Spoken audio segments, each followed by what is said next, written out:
Hello and welcome to our comprehensive news package here on OGTV. I am Olayinka Shodunke. Our top stories. Governor Abiodun directs security operatives to fish out kidnappers of two Olabisi Onabanjo University students. EU reports Nigeria to World Trade Organization. CBN introduces new charges for USSD services. EU expresses firm conviction on AstraZeneca benefits. Clarity is the key to effective leadership. What are your goals?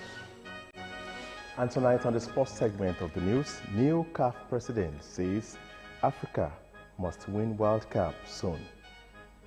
These are many more when I return. My name, Hakeem Akitunde. You're welcome. Ogun State Governor Prince Dapo Abiodun has directed security agencies to fish out the perpetrators of the kidnapping of two students of the Olabisi Onabanjo University Ayetoro campus in Ogun State and ensure the victims come out unearthed. Two female students identified as Adeyemo Precious and Oyefule Abiola studied in forestry and wildlife and management and agricultural economics were adopted at about 9 in the evening on Sunday when the attackers stormed their house in Ayetoro, Yewa North Local Government area of the state. A statement by Kunle Shomorin, the governor's chief press secretary, described the incident as unfortunate. Shomorin said that the state government and security forces are working on the situation and collaborating with relevant people to ensure the victims' safe return. The governor also charged the security agents to engage locals in intelligence gathering to know where these bandits might be hiding within the surrounding township, villages, and in the forest, since security is a collaborative responsibility of both the government and the governed. Now, over 800 people have been vaccinated by the Oxford AstraZeneca vaccine in Ogun State, putting the state at 10% of the 8,000 record of vaccination in Nigeria. The State Commissioner for Health, Dr. Tomi Koka, confirmed this while speaking with journalists in Abeokuta, the Ogun State capital. She reveals the general attitude shown by people of the state towards the vaccine. So far in Ogun State, I think the people of Ogun State have actually embraced the COVID-19 vaccine with excitement, with a lot of curiosity, questions. A lot of people are engaging. Despite the fact that we're just scaling out today, we've already vaccinated over 800 people. So I'm looking forward to more of Ogun State citizens and residents coming out, engaging, and it's in all 20 local governments from today. She also speaks on the level at which the vaccination has gotten and what is needed to be done before vaccination. The first phase is for health workers because they've been risking their lives looking after us, so we want to honor them by giving them first. The second phase, which should be coming soon, is for people over 50 and with underlying disease. The third phase will be the local governments that have high burden of COVID-19 disease, which will be Shagamu, Abeokuta South, and Adodota. And the last phase is every one of us that does not fit into those three phases. So we're looking forward to you filling out your e-registration form. Please fill them out. It generates a unique number for you. Then you need to upload your photographs as well, because when we do give you the vaccine, there are barcodes that we scan on, and once that is connected to your form, then anywhere in the world you go, you will know that you've received the COVID-19 vaccine. Enjoin the people to become interested in different government programs aimed at ensuring that they get vaccinated against the virus. Nigeria is one of the African countries to have received doses of the COVID-19 vaccine, which will protect most the vulnerable in the society, including health workers. In view of this, 50,000 doses of the Oxford AstraZeneca jab were received in Ogun State purposefully for health and frontline workers. Our reporter Adebola Oshomoji in this report examines people's view on the vaccine. Nigeria is among over 180 countries worldwide receiving vaccine through the COVAX initiative. At the moment, only government agencies and health workers can be vaccinated due to inadequate supply of the vaccines. In Ogun State, 50,000 doses of the Oxford AstraZeneca jab were received on the 8th of March 2021. The state governor, Prince Dapo Abiodun, with some health workers, took a bold step by taking the first dose of the jab, thereby encouraging concerned citizens to get vaccinated. We believe in this vaccine, and it's important, as we have been advised by specialists worldwide, that the vaccine is safe. In line with the mission to have health and essential workers vaccinated, OGTV News crew made a trip to the state hospital Ijaye, Abeokuta, to get the vaccine and thereafter sampled people's opinion on the vaccine. People are waiting, they want some other people to have it before they have it because of side effects and things. But we've been having it here. I mean, a number of people have had it, yes. We started last week when they have had mine. The permanent secretary, hospital management board has had his own. So many of my staff have had theirs, and we are still talking to you. There isn't any serious side effect. The procedures, as we all know, you register online is a common registration across the federation. Once you've registered, you'll be given a date, you'll be given a number, everything will be sent to you, and that's just all you have to present at the station where you would have to, where you will be vaccinated. Right now, I'm okay, not feeling any different, and I'm here because I heard that taking the vaccine will reduce the adverse effects, and because I'm an health worker, so I just want to take the advantage. I feel normal, there's no side effect, I don't feel anything, so I'm okay. I just felt it's the normal thing to do. We have been saying it. People must see us do it. It should be leadership by example. Practice what you preach.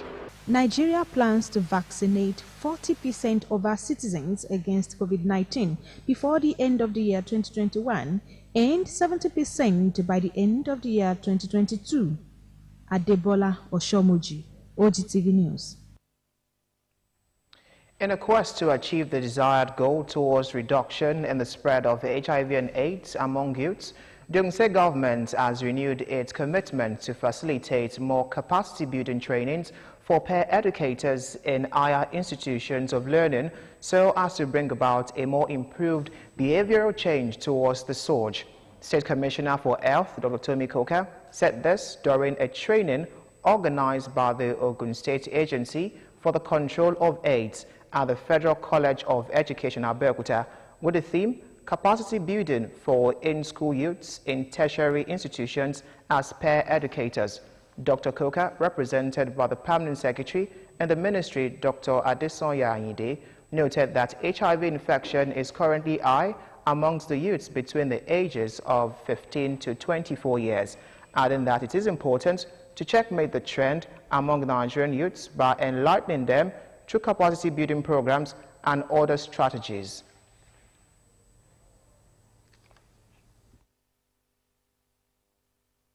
This behavior of the youth is what necessitated the need for the state to facilitate the training of peer educators for the fight against HIV in our various institutions.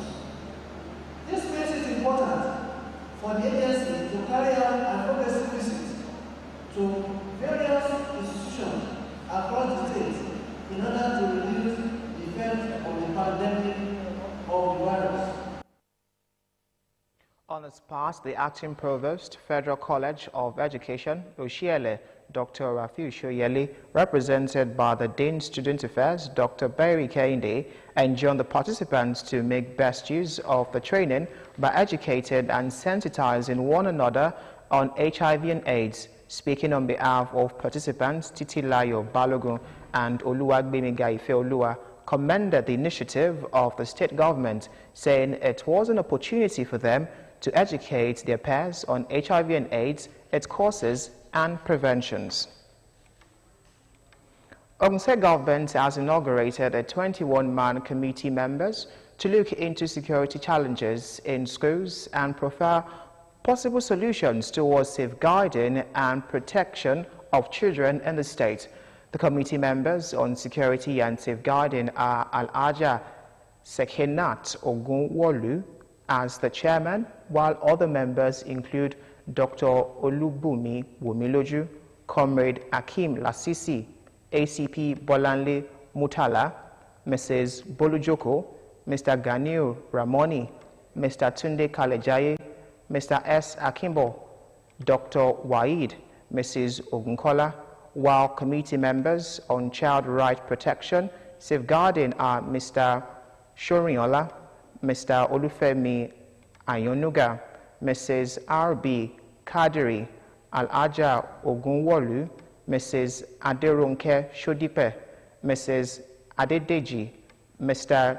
Julius, Mr. James Mafe, Mrs. Bolujoko, Mr. Shegun Alade, and Comrade Samson. The Commissioner for Education, Science and Technology, Professor Abayomi Aribabu, disclosed this during a strategic meeting with relevant stakeholders held at the conference room of the ministry, said that the meeting, which involved stakeholders such as the Ministry of Justice, Women Affairs and Social Development, security agencies, relevant agencies and association under the Education Ministry, was apt at a time where there are so many security challenges plaguing the country. That all the stakeholders will actually be brought in here for us to have discussion and to brainstorm, come out with things that will actually address these three main issues that we've talked about. That's why we have the principals general, the teachers general, then we have the ANCOFs and representatives. Of course, we have the Teaching Service Commission. In a submission, the Attorney General of the state, Mr. Akimbola Adeniro, reiterated that children's security cannot be overemphasized, as all hands must be on deck to ensure their safety and protection.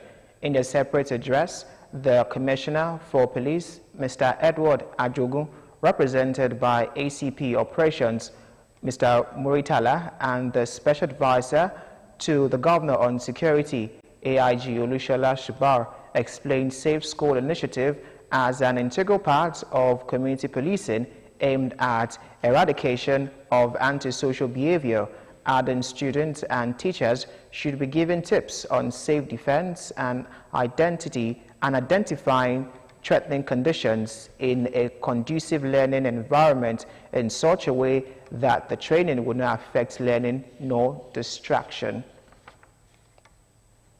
Still on education, stakeholders in the education sector in the state have met to brainstorm on the use of digital resources to standardize and improve teaching and learning activities, while declaring open the Ogun State Teachers Digital Resource Cloud Project Stakeholders Meeting, tagged Digital Classroom Resources for Ogun State at Ministry Conference Room, Okemoso Abeokuta. The Commissioner for Education, Science and Technology, Professor Abayomi Aribabu, reviewed that the government intention was to empower all schools technologically. The Commissioner disclosed that the technology will be employed and maximized in the teaching and learning activities to help improve performance of learners and to also develop empowered teachers through modernized teaching.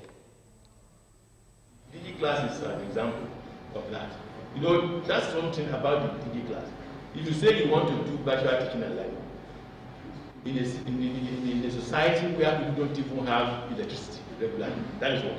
Even if you now use generator, they don't have internet access.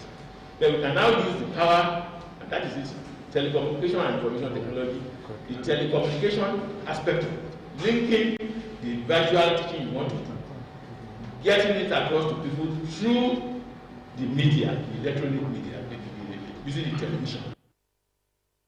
In a submission, the Special Advisor to the Governor on Primary and Secondary Education, Mrs. Ronke Shoyombo, pointed out that the essence of the meeting was to have a clear progression in the education development, reviewing and realigning the academic plan, creation of digital resources for teachers and students, standardize the learning plan, for the underperforming schools, among others. In their remarks, the board chairman of the Teaching Service Commission, Olalekan Ifede, and the special advisor to the governor on technical education, Professor Joseph Odemuyiwa, stressed that the use of technology would improve standard of education and also help modernize academic activities. Still ahead in the news, National Judicial Council goes digital, completes full-scale automation of meetings operations. More news and reports after the break. Do join us again.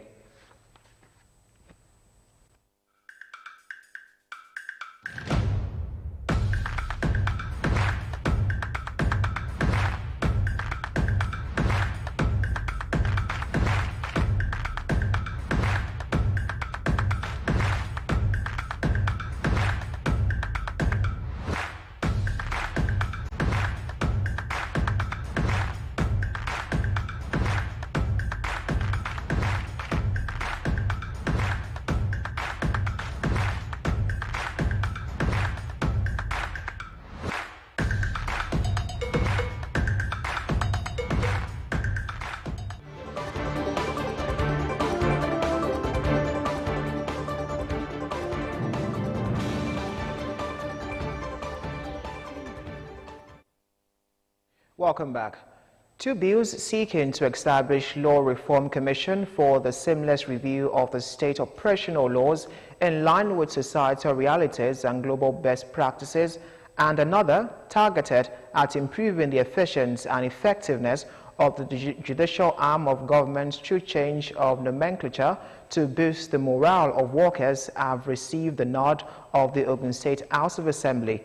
The passage of the bills at a plenary presided over by the Speaker, Right Honorable Olakunle Oluomo, was meant to enhance service delivery as well as ensure timely dispensation of justice in the state. Correspondent Kolawole Osho covered the plenary, and his report is presented in this package. The passage of the bills, the Ogun State Law Reform Commission Law 2021, and the schemes of service law for registrars, process servers, and change of nomenclature of messengers and cleaners in the Judicial Service of Ogun State 2020 was consequent upon the presentation of reports of the House Committee on Justice, Ethics and Public Petitions by its chairman, Honorable Solomon Osho. The committee chairman thereafter moved the motion for the adoption of the reports, which was seconded by Honorables Bolanle Ajayi, Sikurat Ajibola, and supported by a whole House through a voice vote, after which the bill was later read and adopted clause by clause by the committee of the whole House. The motion for the third reading of the bill was later moved by the majority leader, Honorable Yusuf Sharif, seconded by Honorable Osho Solomon and Honorable Ganiu Oyedeji, while the clerk of the House and head of legislative service, Mr. Adedeji Adeyemo, took the third reading of the bills before the lawmakers. I hereby order that the clean copy of the bill be sent to the governor of the state and allotted file for his access. I still order. In another development, members of the State House of Assembly representing Ijebu-Ode and Odo-Ogbolu state constituencies, Honorables Kemi Oduwole and Atinoke Bello, have again raised fresh concern over the rise in spite of insecurity caused by incessant cases of kidnapping along Ibadan-Ijebu-Igbo and Ijebu-Ode corridors, as well as Odo-Ogbolu and some other parts of the state by suspected S-men who often killed victims, including farmers. The members made renewed appeals to the state government to strengthen the security network in the affected areas to checkmate the illegal activities of the criminals across the state. While speaking on the personal explanation, responding, the Speaker, Olakunle Oluomo, noted that recent reports added that some residents were conniving with kidnappers by sharing information about people's movements with criminals. Our people should be very, very careful amongst ourselves. We should give appropriate information to security agents. A Fulani man was saying that the information he used was given by the locals. Please, our traditional rulers, community leaders, let us act on this aspect too, to make sure that our people are not culpable. He equally urged residents to avoid reckless display of extravagant lifestyle and continue to collaborate with security agents by giving intelligent information on how to curb crimes and criminality in the state. The advent of information communication technology has brought about a lot of changes and revolutionized different areas of human life. In this special report, Matthew Shomi takes a look at the impact of information communication technology on the judicial system and dispensation of justice. His report. Speedy dispensation of justice and the management of the courts are part of the key issues affecting the justice system, as a lot of propositions have been put forward towards addressing them. The advent of information communications technology, which has affected different areas of human life, has been said to be a good way to address the challenges if incorporated into the judicial processes. From the filing of process, that is from a lawyer filing his process to court, everything is analog. I pity our justice in this country. Some of them on cost list. Cost list is the number of cases they have on a day. You see them writing, even to get ordinary certified true copy of any ruling or judgment. It takes time. Law is made for man, and man was never made for the law. So in that sense, the law is supposed to go, pari passu with man's daily living. The law we still use that guides our evidence is the Evidence Act of 2011. And even if you look at that Evidence Act, you will know that 2011, you will know that we are even behind with that law. The world is evolving more and more, getting more advanced in technology. The world is getting more digital, and so the administration of justice to have to be much more computer technology inclined. Provision of the needed infrastructure, proper training for judicial officers, and true autonomy for judicial arm of government are some of the factors militating against full incorporation of ICT in the judicial processes must be removed before the dispensation of justice can fully reap its benefits. Funding, trust funding. We talk of independence of judiciary. You have the women management, you have the board of the best judicial system in Nigeria, but our problem is a lot of cases are being dumped on the table of judges, and they don't have the manpower to do it. And what can support them, what can assist them, what can hate what they are doing is technology. The judge or the judiciary does not operate so much or in the air. They are also being backed up by the law. So if a judicial officer operates without the enablement of a law, then such decision or judgment made from that process can be nullified. Ogun State has equally been doing a lot to improve the judicial system through ICT. A platform, an electronic platform called Justice Clock, a tool that helps me, the DPP, to monitor criminal cases in the Ministry of Justice. So from the moment a case file comes in from the police, we're able to see now how long it takes for us to issue legal advice, to file the information, and then for the trial process. Respondents express optimism in the fully automated courtroom of the future. Matthew Shomi, OGTV News. The National Judicial Commission, NJC, has become fully digitalized with the completion of the full-scale automation of its meetings and operations. The Chief Justice of Nigeria, CJN, and Chairman of the Council, Justice Ibrahim Tanko Mohammed, who disclosed this in Abuja, stated that the giant stride was part of measures aimed at ensuring that the justice system is not crippled in the face of threats posed by COVID-19 pandemic. NJC's Director of Information, Mr. Soji Oye, said in a statement on Tuesday that the CJN spoke at the automation retreat for members of the Council in Abuja. The CJN said the completion of the full-scale automation of CJN's meetings and operations is intended to allow a regime of an electronic system to the Council's document management, marking a significant departure and paradigm shift from the current paper-based operations. The CJN, represented at the occasion by the Deputy Chairman of the Council, Justice Bode Rhodes Vivo, said the NJC chamber is now redesigned, reposified and equipped with state-of-the-art technology with inbuilt security access control for the use of the council members. Away from that, two strategic roads constructed by the Opuzodima administration in Imo State have been inaugurated by the President. President Muhammadu Buhari, who attended the ceremony virtually, described as gladdening that his administration's policies, as well as manifesto of the Government All Progressives Congress, greatly influenced the state government's resolve to make a difference. The infrastructure project, the Assumed to Hospital Road, is the gateway to the south-south from the southeast, while the World Bank to the Federal Secretariat Road is an important accessway to the federal government secretariat and a major connecting link road between the residents of the densely populated World Bank area of the state and the rest of the Owerri, the state capital.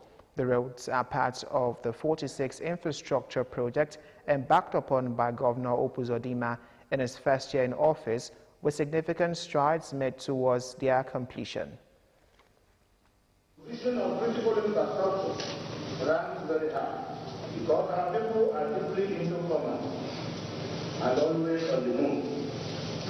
We need to provide them facilitating environment became an urgent necessity. Our road revolution is therefore a timeless response to the survival needs of our people. Governor Uzodimma, who takes pride in surmounting the challenges he met on ground and surpassing the expectations of the people, said beyond 46 road projects, Imo people are also enjoying a new lease of life in health, education, agriculture, youth empowerment and rural development sectors.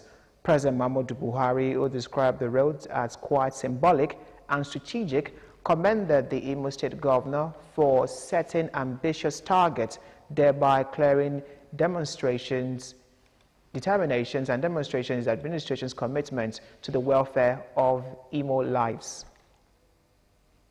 In making the life better for the people of Imo State and residents and visitors alike, I urge the Governor to sustain the momentum and accelerate the pace of good governance. The President congratulated Governor Opuzodimma for his tenacity of purpose, which has seen him done quite a lot, particularly in road infrastructure. Congratulations to the government and people of Imo State for successful 1 year in office. I pray that you will keep the flag flying. Inauguration of the project is part of the one-week activities marking the 1 year of Governor Opuzodimma. Now, the development of border towns in Ogun State is of huge importance to the current administration, as this informs it awarding the contracts and beginning of construction of the journalist estate in Arepo. The State Commissioner for Information and Strategy, Alhaji Abdulwahid Odushile, stated this while receiving the leadership of the estate in his office. Tunde Olaniro reports that the Commissioner also played host to the leadership of the Nigerian Union of Journalists Ogun State Council, urging journalists in the state to be professional and protect the position of the state in journalism practice. It was supposed to be a courtesy visit, but it became a family meeting as the Commissioner for Information and Strategy in Ogun State, Alhaji Abdulwahid Odushile, received the leadership of the Arepo Journalist Estate, led by Mrs. Funke Faduba. We are here to say thank you to the Ogun State government for awarding the contracts of our road, the Journalist Estate Road. They have started markings, and we want to believe that work will commence in earnest. We have waited for years for government intervention, but that it is coming at this point in time is a welcome development. It will give those of us on the border area a sense of belonging. Alhaji Odushile noted that the construction of the Journalist Estate Road is an indication of the high premium placed on the journalism profession by the current administration in the state. Across the state, we have been embarking on so many road construction, rehabilitation, especially roads that any road that touch the life of our people directly, because especially that has anything to do with their economic well-being and social well-being as well. He stressed that the current administration is committed to developing Ogun State communities close to other states and international borders. The intention of government is to have primary centers in Ogun State. Each ward, we have at least one. We are rehabilitating the ones we have met on ground. We are also putting up our own. He also assured that Arepo Journalist Estate will be completed in record time, urging residents of the border communities to pay their taxes to the Ogun State government. The commissioner also hosted the leadership of the Nigeria Union of Journalists in Ogun State. Chairman of the council described Alhaji Odushile as a competent hand for the job. Within 2 years, Excellency has so many successes in the area of infrastructural development, in the area of agriculture, in the area of education. Because I know if you go to the Ogun East, several roads have been completed and some are ongoing. Little with the Ogun Central and Ogun West. So I really want to commend him for this. The commissioner challenged the new leaders to reunite all members of the council. We also want to enjoin journalists in Ogun State to also be professional in what they do, professional. The visitors thereafter presented a birthday card to the commissioner. Tunde Olaniro, OGTV News. A new leader has emerged for the Pan-Yoruba social political group Afenifere. It is former deputy leader Chief Ayo Adebanjo, who would now serve as acting national leader of Afenifere. The emergence of Chief Adebanjo followed the stepping down of Pa Ruben Fashionroti. Pa Fashionroti, who is 95 years old, said he is now aged. Fashionroti had led the Afenifere since 2008. He announced the stepping down at the group's monthly meeting in Akure, the Ondo State capital. The Presidential Committee on Small Arms and Light Weapons is to train 150 ex-militants who surrendered their weapons in 2018 in Calabar for training on various skill acquisition programs. Mr. Dixon Oji, programs coordinator of the PRECOM, who supervised the ex-militants on Tuesday in Calabar, said they were going to be trained on alternative livelihood packages. Oji, who is also the National Project Officer for the ECOWAS EU Small Arms Action in Nigeria, said the movement of the ex-militants marked another milestone in the implementation of the Nigeria component of the ECOWAS EU Small Arms Action. Oji, who said that the Presidential Committee is headed by Ambassador Emmanuel Imo, explained that the training was targeted at 300 beneficiaries in the two south-south states of Cross River and Akwa Ibom. According to him, the training entails skill acquisition and attitudinal training, vocational training, business development training, career development, agricultural business, greenhouse farming, among others. Gunmen suspected to be Boko Haram insurgents attack Katanko community in Juba local government area of Yobe State. The insurgents also burnt down a primary school and a healthcare center located in the community. Confirming the attack, a resident, Fantami Kura, said that the gunmen stormed the community at about 5:30 in the morning when they were going to the mosque for prayers. The number of casualties is still unknown as at the time of filing the report. However, efforts to contact the Acting Assistant Director, Army Public Relations of the Sector 2, Operation Lafia Dole in Damaturu, Lieutenant Kennedy Anyawu, proved abortive. Katanku community, which is 18 kilometers south of Damaturu, the state capital, has been under attacks over 10 times. An Iyagoku Chief Magistrate Court sitting in Ibadan, Oyo State, has ordered that alleged notorious Fulani warlord in Ibarapa land, Abdullahi Wakili, who is 70 years old, be remanded in correctional facility. The police charged Wakili alongside his son Abu, who is 45 years, and Samaila, who is 27, as well as Aliyu Manu, who is 20 years old, with 6 counts bordering on conspiracy, murder, kidnapping, and armed robbery. According to reports, the Chief Magistrate, Emmanuel Idowu, who did not take the plea of the suspect for want of jurisdiction, remanded them in a correctional facility in Oyo State.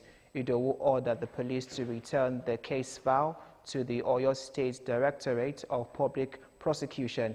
He adjourned the matter until May the 17th for mention.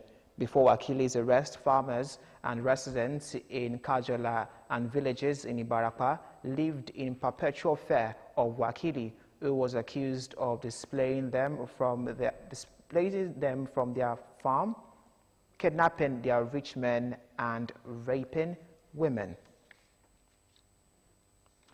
On business segment of the news, Nigeria's unemployment rate rises to 33.3% in the fourth quarter of 2020.